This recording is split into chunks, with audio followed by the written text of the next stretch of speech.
সোনারপুরে একে অপরকে আবির মাখিয়ে নির্বাচনী প্রচার সারলেন দুই অভিনেত্রী। যাদবপুর কেন্দ্রের তৃণমূল প্রার্থী সায়নী ঘোষ ও সোনারপুর দক্ষিণ বিধানসভা কেন্দ্রের বিধায়ক লাভলি মৈত্র আবির খেললেন দলীয় কর্মীদের সাথে। রাজপুর সোনারপুর পৌরসভার 25 ও 26 নম্বর ওয়ার্ডে এদিন নির্বাচনী প্রচার সারেন তারা।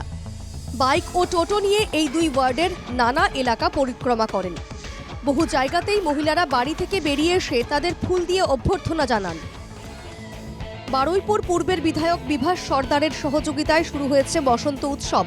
বারুইপুর পূর্ব বিধানসভার ফুলতলায় ভোটের প্রচারে এসে বসন্ত উৎসবে যোগ দেন সায়নী ঘোষ।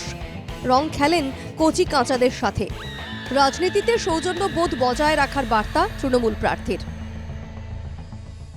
এটা তো বারুইপুর পূর্ব বিধানসভার একটা প্রোগ্রাম, মহিলা তৃণমূল কংগ্রেসের উদ্যোগে আমাদের বিধায়ক সাহেব এখানে দাঁড়িয়ে রয়েছে, বিভাসদা, ভবদা অ্যাজ পপুলারলি কল, এবং তার সঙ্গে আমার দিদিরা রয়েছে, বোনেরা রয়েছে এবং ছোট্ট ছোট্ট আমাদের বেবিরা রয়েছে।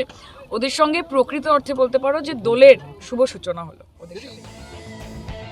শিব মন্দিরে পুজো দিয়ে সোনারপুর বাজার এলাকায় প্রচার সারলেন যাদবপুর কেন্দ্রের বিজেপি প্রার্থী অনির্বাণ গাঙ্গুলি। সোনারপুর বাজার এলাকা থেকে বৈকুণ্ঠপুর মোড় পর্যন্ত জনসংযোগ করেন বিজেপি প্রার্থী। এলাকার মানুষের ব্যাপক সাড়া পাচ্ছেন দাবি অনির্বাণ গাঙ্গুলির। রবিবাসরীয় সকালে প্রচারে নামলেন যাদবপুর লোকসভা কেন্দ্রের প্রার্থী সৃজন ভট্টাচার্য। চম্পাহাটি থেকে কাটাখাল পায়ে হেঁটেই প্রচার করলেন। রাস্তার পাশে একাধিক দোকানে গিয়ে ভোট প্রার্থনা করেন সৃজন। চম্পাহাটি কালিকাপুর আমাদের পুরনো এলাকা, মানুষের যা স্বতঃস্ফূর্ততা পাচ্ছি, মানুষের চোখ মুখ বলছে যাদবপুর এবার অন্য কথা বলবে। তোলাবাজও নয়, দাঙ্গাবাজও নয় এবং পার্ট টাইম এমপি নয়। যাদবপুর সক্রিয়, দায়িত্বশীল। যাদবপুর, সোনারপুর, বারুইপুর, টালিগঞ্জকে সব থেকে বেশি, ভাঙড়কে সব থেকে বেশি হাতের তালুর মতো চেনে লাল ঝান্ডা। সেই লাল ঝান্ডা এবার ওড়াতে বদ্ধপরিকর যাদবপুর। হেভিওয়েট কেন্দ্র যাদবপুর। আইএসএফ প্রার্থী না দিলে এখানে ত্রিমুখী লড়াই।